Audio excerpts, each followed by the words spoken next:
So let's start this. So we're going to talk about a bunch of exciting stuff today.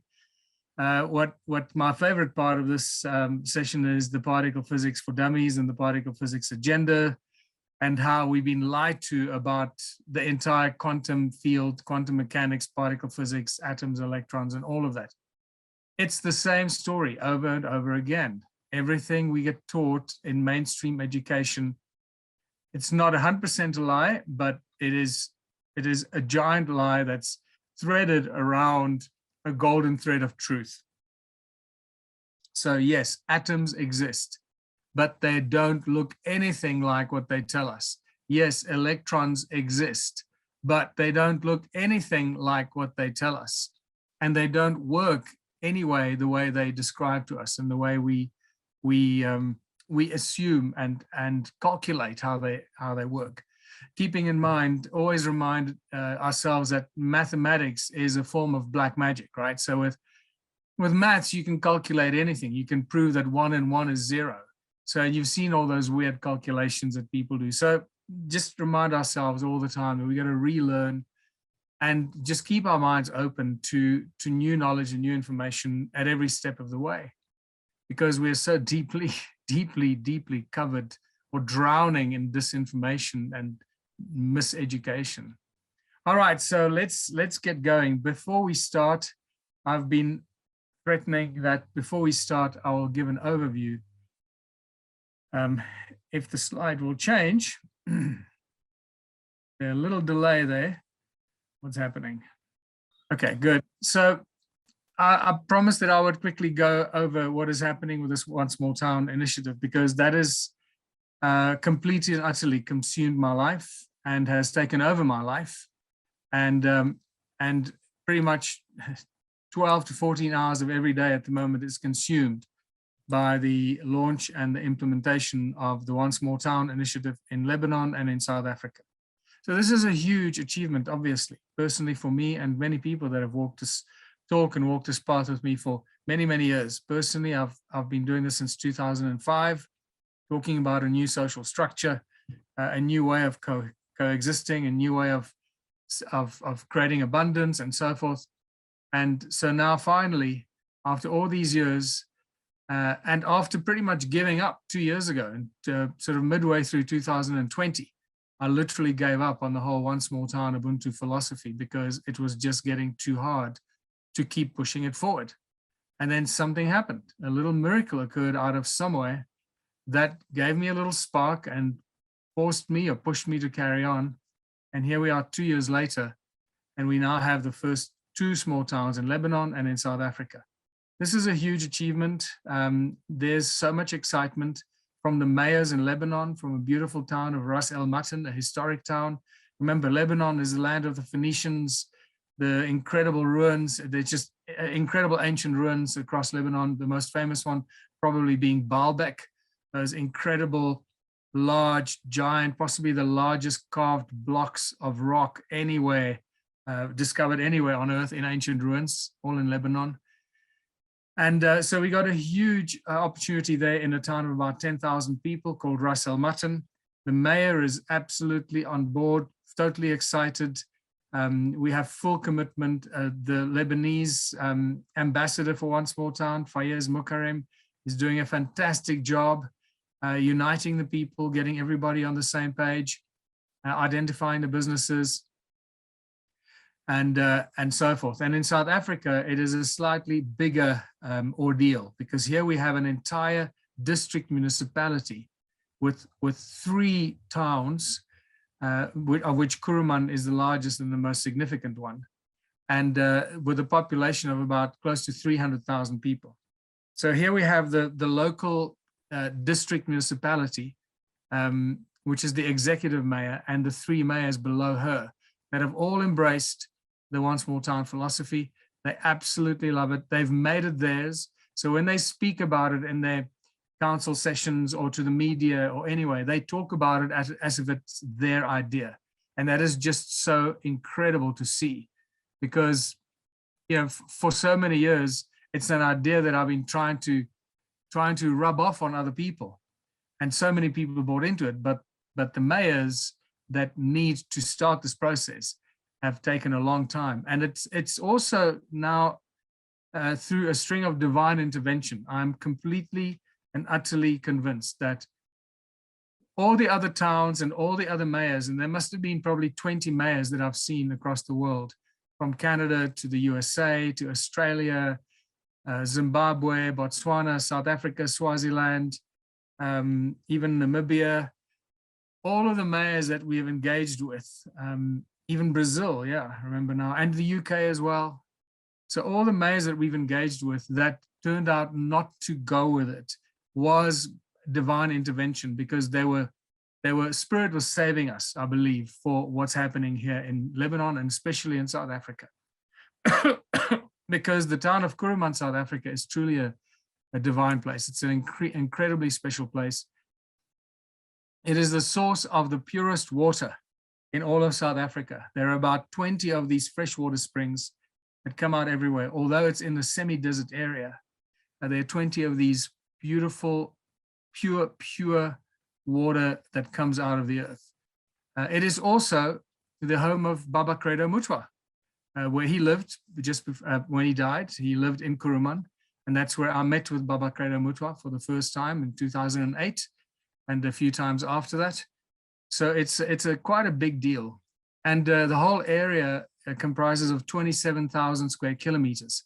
So we're talking about a very, very large agricultural area that will allow us to do many, many things in agriculture, which is obviously very important. So this is a big deal, and we're launching all of this on the 16th of June. So literally in a week and a half from now, we're launching this in South Africa, together with the launch of, when I say launching it, we're making it officially known to the public, with a mayor that's going to be there. She's going to make a speech. We're going to show her her introductory video for the first time that we've done with her, and so forth. So it's going to be the official launch of the One Small Town South Africa initiative to the media and to the world, and also Lebanon. So both, obviously, our official launch. But what's even more important, over the last 6 months, not even 6 months, I guess, maybe 4 to 6 months, a very interesting new development happened. And some of you may know that I've been very vocal against creating new currencies or creating our own currency to use in our towns, because that means that we are going up against the fiat currency, up against the banks that we're becoming and seeing as a threat and so forth. So I was always opposed to that. But something happened completely unplanned a few months ago, where some of our members in France and in Europe suggested that we create a One Small Town token, so that we could raise some funding, create a token, a cryptocurrency, and put it on the trading platforms around the world, and hopefully raise some funding so we can initiate the One Small Town and have some funds to actually start it. And that evolved to the point where we launched a few months ago now, 2 months ago, I think. We launched officially our own cryptocurrency called the One Small Town token, or the One Small Town Might. It is on the Cardano blockchain, and we issued 333 million tokens. And then something else happened, and that evolved into something that nobody could have predicted. I certainly, even 2 months ago, could not have predicted this. And this is why I believe that this entire process is completely divinely guided. Every day, every week, a new page of the script is presented to me from some divine source. Say, like, follow the script, okay? Now you're going to do this. Right, now you're missing this player, and you're missing this partner and this player and that actor. We need a few important role players, and then suddenly those role players are provided for us. So suddenly I was introduced to a guy called Sonny Fisher, South African, a very, very successful businessman, entrepreneur, who created a business, an online digital wallet and a payment system that works outside of the banking industry, although it is completely and utterly approved by the South African Reserve Bank. So it is not a scam or trying to oppose the system. It is using the system, but on parallel tracks. So it is the For Us digital company has become very successful. They're active all over the world, in the USA, in Brazil, and the Bahamas. They're about to launch in other African countries in the next 2 weeks as well. And I was introduced to Sonny Fisher. who then made his payment systems, his smart card payment systems, his digital wallet payment systems available to Ubuntu Planet and the One Small Town initiative, which brought the missing element to what we need to do and what we have to do with the One Small Town, where we have to sign up members onto a blockchain, onto a smart system, where they get allocated to go do their 3 hours work every week, either in a business, one of our businesses, or one of the community projects. And we need to know where those people go, if they arrive there, if they did their work, and how they get remunerated. And so now we have a very strong partnership and relationship with Sonny Fisher, the Forest Digital team, and the incredible internationally accessible Forest Digital Wallet, which will be white labeled as the One Small Town wallet and the One Small Town smart card. And any member anywhere in the world that signs up will be able to exchange immediately and for free any currency that they choose, whether it's dollars or euros or rands or pounds, with any other member around the world that has a wallet, a One Small Town digital wallet. Send it to them for free. Now they can send tokens, they can send cryptocurrencies, and they can send cash, real money, without it ever reaching a bank. So it literally becomes our own control system and mechanism of paying each other and receiving payments. This is very, very important. It's huge. This is a huge breakthrough. So on the 16th of June, this is what we're launching. So it's quite a big event, literally less than 2 weeks, 2 weeks away. And I've been working on this literally 14 hours a day. I'm absolutely exhausted. And this is why I'm looking forward to doing this, because it takes my mind off all that other stuff. So the other important thing in the towns is that now we have complete buy-in from the mayors and many other mayors in South Africa already lining up. Okay, this is a very important thing. So mayors are lining up now, and they've asked us to come and do the same in their municipalities already. So it's not as if we are still going to hopefully find more. We have probably at this stage 10 additional municipalities in South Africa alone. In Lebanon, I believe they have more than 20 mayors that have already contacted our Lebanese ambassador to come and implement One Small Town in their Lebanese towns. So this idea is just going to explode after the official launch. But I think it's going to explode even more once our cryptocurrency, our token, gets launched and people start to realize how important and how powerful that is. Because we're literally creating a token and a cryptocurrency that'll be totally different from any other cryptocurrency anywhere on earth. Because our token represents, to start off with, probably 70,000 members that'll be signing up between Lebanon and South Africa, 70,000 members that contribute 3 hours a week of free labor. That gives us 210,000 hours of free labor a week towards the businesses that they co-own, majority owners of, that businesses that produce millions of tons of food and thousands of products and technology and healthcare and pharmaceutical stuff and so forth and so forth. So our token has a very clear value attached to it that we can calculate very effectively at the end of every month. So it's going to be very interesting to see how the crypto world responds to our tokens and the cryptocurrency that we launch as a means of remunerating people for contributing their 3 hours a week in the One Small Town implementation. All right, we talk about the free energy technology. That's by now you should know that free energy is a dirty word, right?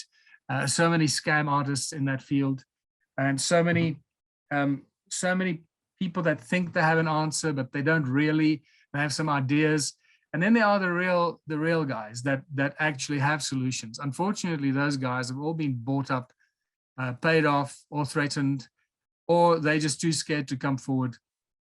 I've been working with free energy, alternative energy inventors now for 14 years, and I've learned that it is literally a pool of it's a mess. It's just a big mess.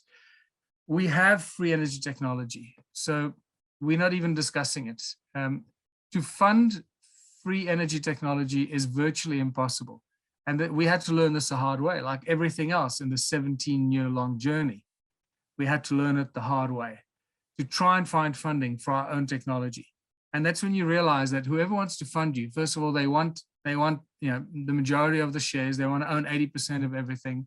They want to give you and the inventor virtually nothing. And they also want to know how everything works. They want you to show them everything, how it works, all the patents and the intellectual property, before there are any guarantees of payment or investment.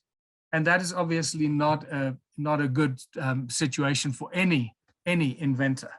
So that became, when we realized that, we literally stopped talking to investors, because we realized that that's just never going to wash. And so what we're going to do is we're going to just implement our technology when the time is ripe, when we're ready, and when there's enough funding coming from the One Small Town initiative itself. And once we implement the building of that technology, we don't have to ask anyone permission. It'll literally just start happening, and it'll sneak in under the radar without anybody even realizing it. And before we know, all our towns will be powered by our own technology, and we're not going to make a big hoo-ha about it. So that's why you never hear me talk about it, because that's basically the plan. Then we also have a fascinating water desalination technology, part of the same scientists and just brilliant minds, some of the, I guess, the most brilliant people I've ever met. The desalination technology is, in our opinion, the best in the world. There's nothing else out there that we've seen that comes close. It has much higher levels of efficacy and success, and very, very low pollution, and are very light on energy and so forth.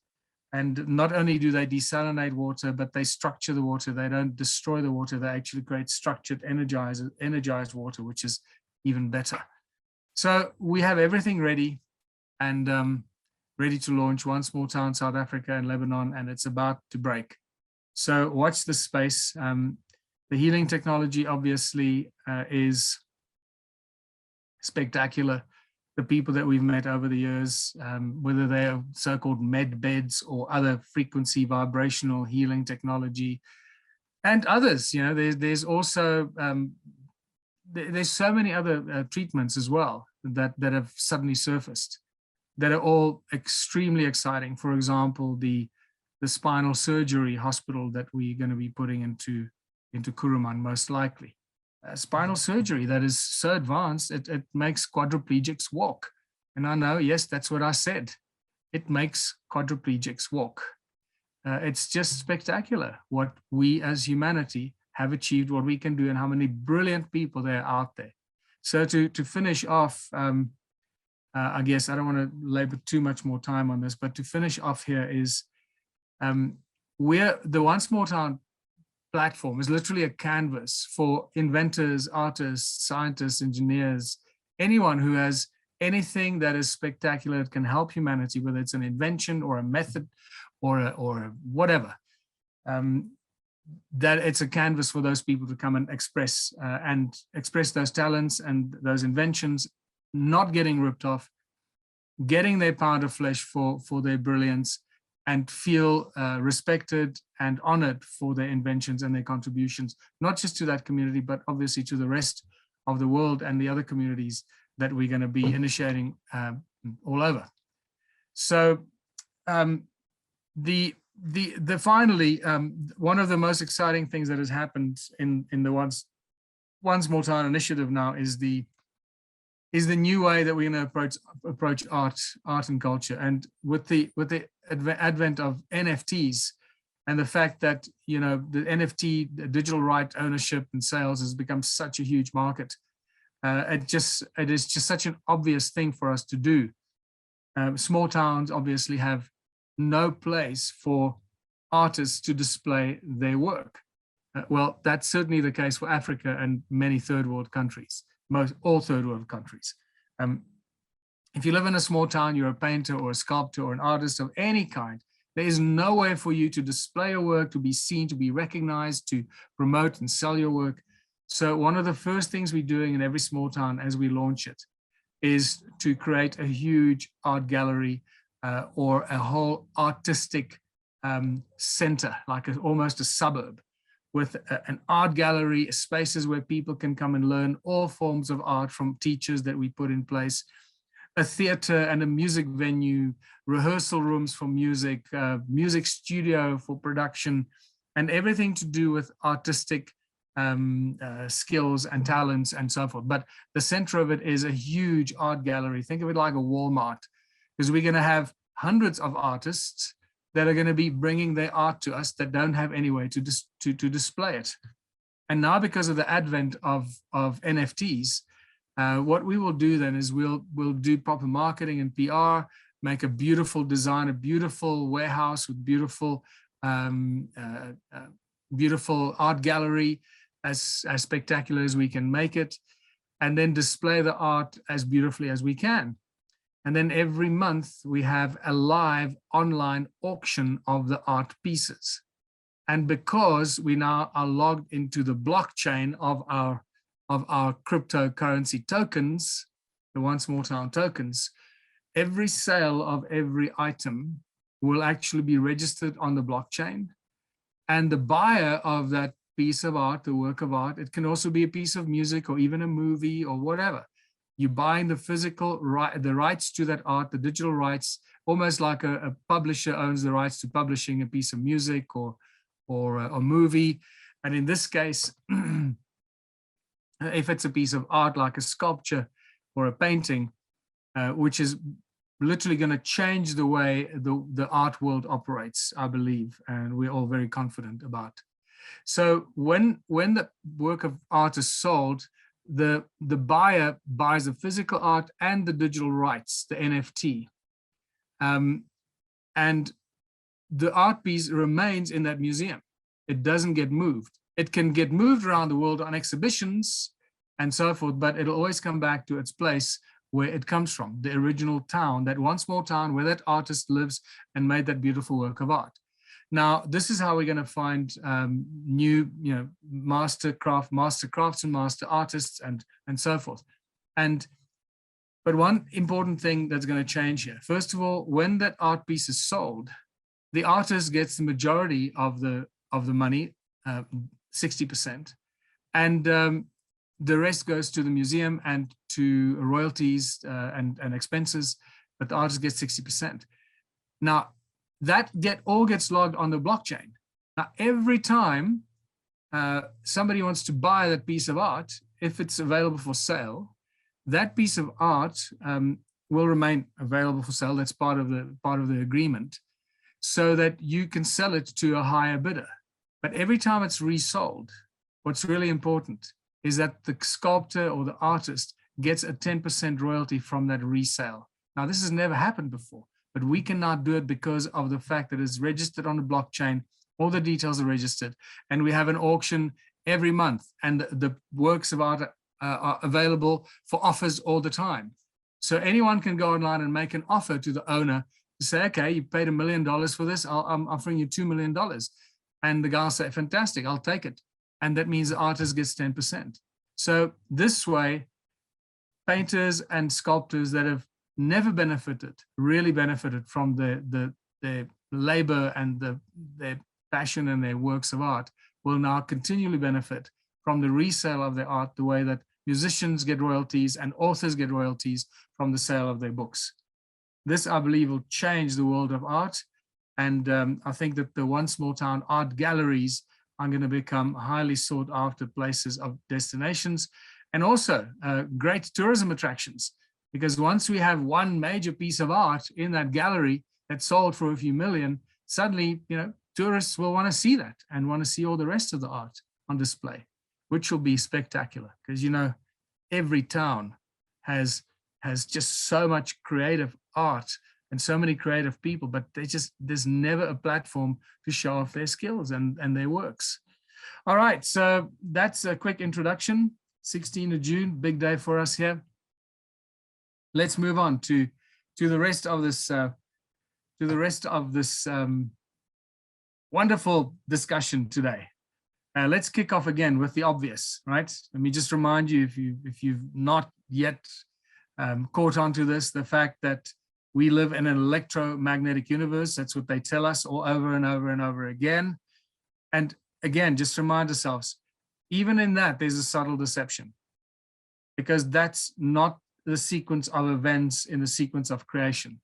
In the sequence of creation, it's sound, magnetism, electromagnetism, or light. So this is very important. Remember, God said, let there be light. That's literally, like I always call it, a crash course in quantum mechanics. And these are small little moments when we realize how so much of the mainstream education is just so incredibly manipulated. And it just makes me wonder, who, the intelligence behind this must be so insane. I guess it's got to be some sort of an artificial intelligence that's been controlling this disinformation, the lies, the subtlety of twisting truth into lies so that we don't realize that we're being lied to. Anyway, so remind ourselves that we don't live in an electromagnetic universe, because sound and magnetism are inextricably connected. And remember, sound creates magnetic fields. Like I said, sound, magnetic fields, and moving magnetic fields create electricity or electromagnetic fields. So, and light is an electromagnetic field. So when we read in the Bible, God said, let there be light, that is clearly the sequence of events of creation, from nothing, from the ether, from the field of infinite consciousness, or the mind of the creator, comes this resonance that turns into vibration and frequency that we perceive as sound, or these things called our ears. And that sound creates magnetic fields. This is very important. Sound creates magnetic fields because sound is a toroidal field, and toroidal fields create magnetic fields. So this is very, very important to remember this. So we live in a magneto-electric universe and not in an electromagnetic universe. Keep that in mind. And always remind yourself of that. Then we're going to start moving into the whole quantum mechanics and the particle physics thing, because this is where things get really, really interesting, and how this field of our research has been so strictly controlled and manipulated. It is truly unbelievable.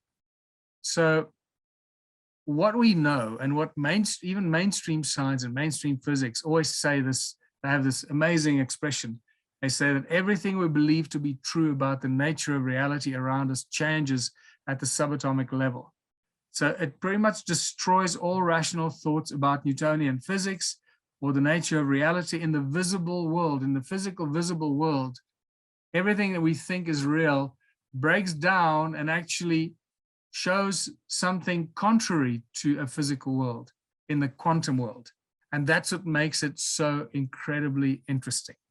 It's almost like we're seeing two halves of the reality. One is a physical reality, and the other one is a non-physical other reality that we're really struggling with. Well, mainstream science and mainstream education struggles with it because they keep trying to lie to us. So the lies that they're concocting is just causing so much confusion and strife and misery among students and people around the world. I know when I was at university studying chemical engineering, and then from then I went to pharmaceutics, how confusing some of those subjects were, because they couldn't explain them. They can't describe them. And if the lecturer doesn't know what they're talking about, then you literally look at the lecturer and say, dude, if you can't make me understand what you're trying to teach me, how am I supposed to learn this? So, this is for those people that have gone to university or gone to college, or they try to learn something, and then you come out of the class, or your children come out of the class and say, oh, it's so complicated, it's so difficult, I don't understand it. It doesn't mean that the subject matter is difficult or that your child is stupid. It means that the teacher is useless. If the teacher can't explain to a student what you're teaching them, then you should get out of teaching. It's not your calling. This is really important. And it really upsets me, pisses me off when I see bad teachers, bad professors, bad lecturers at university standing there spewing forth a bunch of garbage, half-truths, confusing the students. I know I speak from experience. It's so I get a bit passionate about it, because I remember how upset I got my first year. I was 19 years old studying chemical engineering, and how upset I got because these guys couldn't explain to me what they were trying to teach me. And, you know, I'm not a stupid guy. So anyway, well, I think I'm not that stupid, or I guess who is stupid? Nobody is stupid. It's how we perceive the information that's given to us and what we do with it. So anyway, so quantum mechanics, it's a beautiful, magical world of magic. That's what it is. Literally, we're entering a field of magic, manifestation, instant communication, bilocation, everything that we see in movies that's always described as fantasy and magic and all that stuff, wizards and witches and manifesting things and moving from here to there. All of this happens in the field of quantum mechanics. Just realize this. It's real. That's the reality of quantum mechanics. It's a magical world. And yet the physical world, we can't do that. And yet the quantum world does it all the time. In fact, those processes happen within our body every split second, all the time. They never stop, and around us everywhere. So now we get to the particle physics agenda, or particle physics for dummies, and it really is, because if they just taught us at school from a very early age about the toroidal fields, we've been through that already in the previous lectures. I'm not going to labor on it. Remember, everything manifests as the toroidal field. Everything is a torus that vibrates with energy. It sucks energy the one way, pushes it out the other way. And then we have where the two toruses come together, they push energy against each other. It creates that accretion disk, or the disk field of energy that manifests into physical form. And we have very beautiful manifesting energy fields that we observe. We can see it in nature, we can see it in space, we can see it around us in the subatomic field actually as well.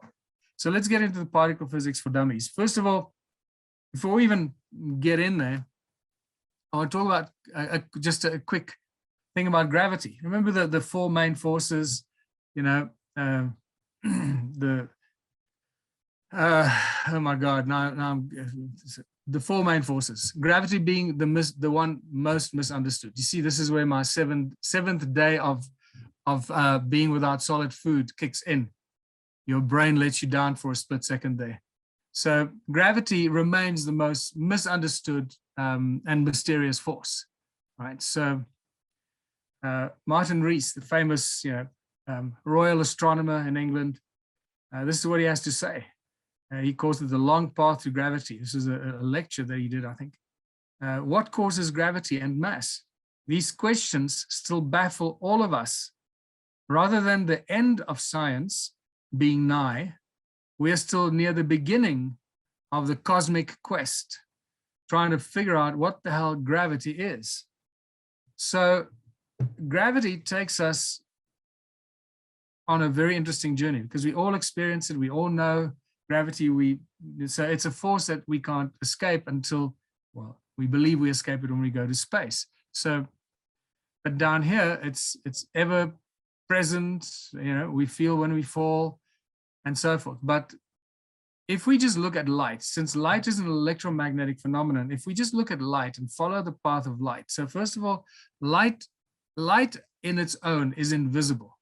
So if light exists in a field with nothing, it's invisible. Light needs a medium to become visible, right? This is why we have lenses in our eyes, and we shine a beam of white light into a prism so that it makes the light visible. So, and when you're in space, so also the other important thing is that light really has no speed, and that this is a tough thing for some people to figure out, because light only really happens if there's a medium for it to move through. So the medium of light creates then the perception of the speed of light, right? So remember that the thinner the medium, the higher the speed of light, and the denser the medium, the slower the speed of light. And the opposite is true for sound. We've done this before, so I'm not gonna go down that road. So remember, the denser the medium, the faster the speed of sound through that medium, and therefore, in an infinitely dense medium, the speed of sound is infinite. Sound moves infinitely fast through an infinitely dense medium, and that's what happens at the center of the torus in that 0 point. So again, for people that might have missed that in some of the previous lectures, light is different because light is an aspect of sound. It's a very intricate and tricky thing to deal with. So the medium actually creates the perceived speed of light. So light moves slower through water, light moves even slower through a prism, and light moves even slower through wood, and so forth. So, and yeah, obviously through some materials, it doesn't move through at all. So there comes a specific density of the medium through which light does not move. So, and if you were in space, for example, there are many scientists and astronomers and smart people that have been talking about this for decades and decades, saying, if you were in space and space was a vacuum, then you would not see light. There needs to be, for you to be able to see light, there needs to be a medium for the light to travel through. So that's very important. So every light frequency has a sound frequency. This is very, very key because sound is the source that creates light. Therefore, that piece of that light that you're observing has its source code sound frequency attached to it. I just recently had a very interesting long interview on Zoom with John Stuart Reid, one of the most brilliant minds out there. If you don't know John Stuart Reid and his work, he is the inventor of the cymoscope, that makes sound visible.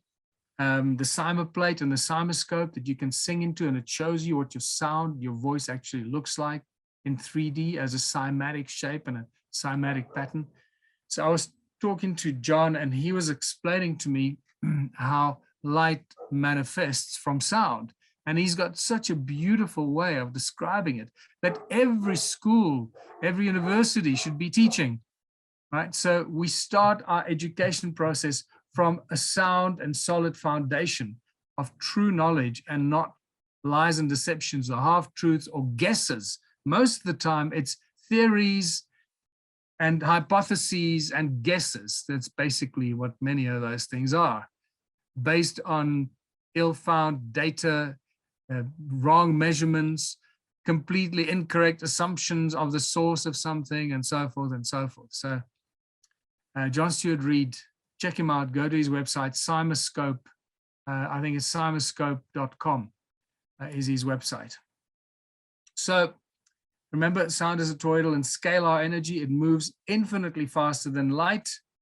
And scalar energy, in essence, is just a toroidal shape. It's instantaneous.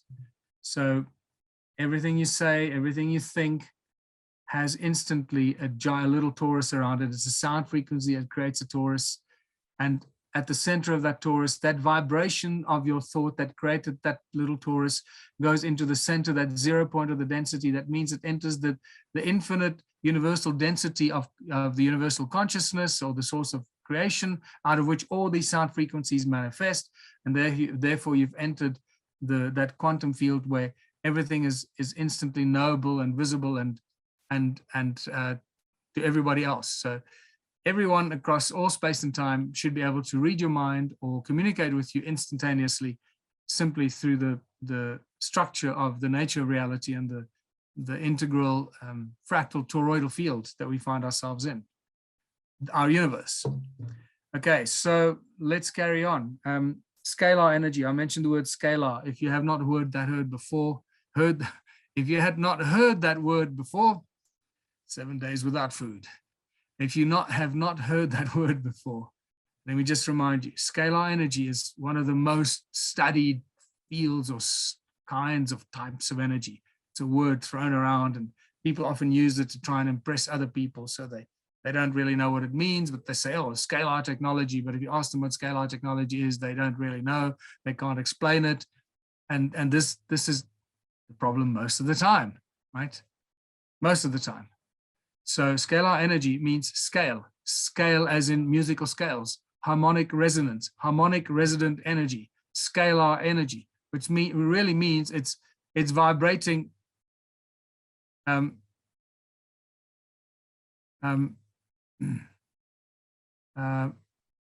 Why did this come up?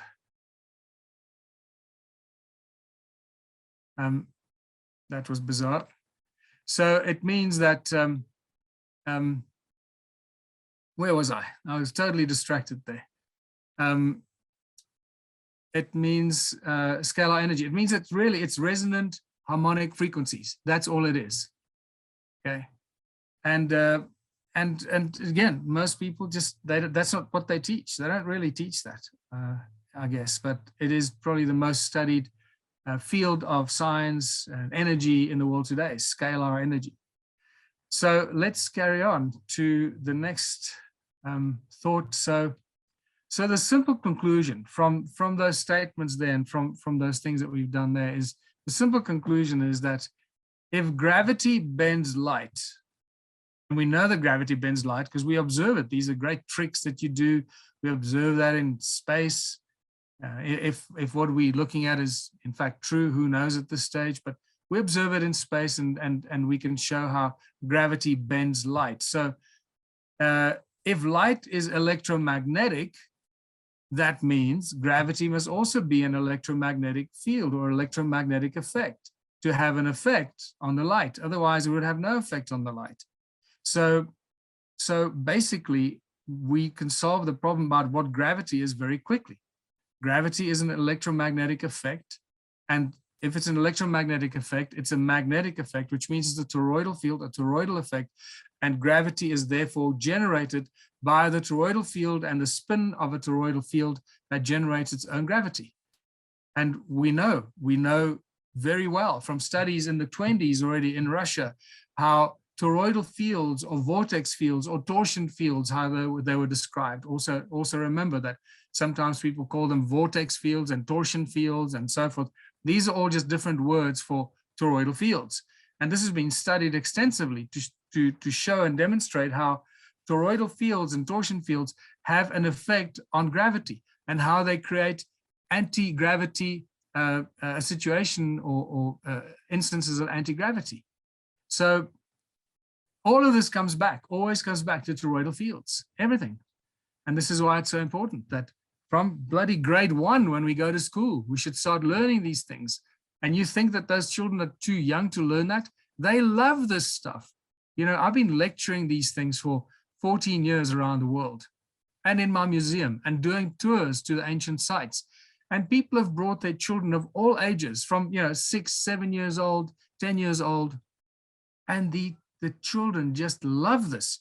When you start talking about it and you explain it in a simple way, and there's a story behind it, and you show them the shapes and you show them the pictures and the photographs of the flow of energy, they get it, they love it. And then when you take them to the ruins and you show them what you showed them in the museum, and you show them how the energies and how it all works, and you explain to them how that is applicable in the stone circle ruins and so forth, they just simply love it. And in fact, years and years ago, from 2008, 9, and 10, I guess from 2008 to 2012, I was most active in the tourism, doing a lot of the tours and so forth. I guess even after that. But that's when a lot of the people brought their kids. And it's often the kids that ask their parents to come back to Stone Circle Museum and to see the ruins again. So they came back because their children wanted to come back. So when I say we should be teaching this to children from an early age, I speak from some experience here, seeing how children react to this kind of information. They simply love it. If they get it in a way that is digestible, and they can, they can resonate with it and relate to it. All right. So the conclusion here is that gravity is an electromagnetic force, which means it's a toroidal force. Simple, very simple. So gravity is a toroidal field, and now we got to figure out how those toroidal fields create that gravity within a toroidal field within a torus, and how it affects the reality within that torus. And for those that have been watching my videos will probably know what I'm referring to. So if gravity acts instantly, this has been the big problem with a lot of the astronomers and cosmologists and astrophysicists, is the fact that gravity acts instantaneously. And that's a big problem. So if gravity acts instantaneously, it must be a toroidal field, must have that toroidal scalar properties. And that's why it has this immediate instant effect, because that's what happens. Toroidal fields create that instant immediate effect. The that action, spooky action at a distance. How one particle affected here is affected, you know, a million miles away. Particles that were together that separate. You know, the experiment, the whole spooky action at a distance that Einstein called it. And so what things become very obvious when you approach it from a fundamental, basic understanding of the fundamental structure of everything. And it literally is so easy to try and, not to try and, very easy once you embrace and you truly follow the toroidal principle in all of creation, you can explain anything, literally anything. The action of toxins, the actions of proteins, the actions of hydrogen bonds, the actions of galaxies, the actions of solar disks, anything from the smallest to the largest. It's really that beautiful. It's that simple because it's that beautiful because it's that simple. Just everything is so bloody simple. And it makes me so mad when I see how our academic institutions complicate everything and try and use maths and formulas to try and explain what we observe. Yes, I know that we must try and capture somehow to be able to replicate things or whatever, but you can't always try and turn what we observe in the nature of reality around us. We can't always turn that into a mathematical formula, onto a physics formula. It's just, it's a strange thing that, you know, sometimes you just have to replicate it physically for it to work instead of trying to replicate it through a mathematical formula. Remembering that with maths, we can create magic and make anything stick if we want it.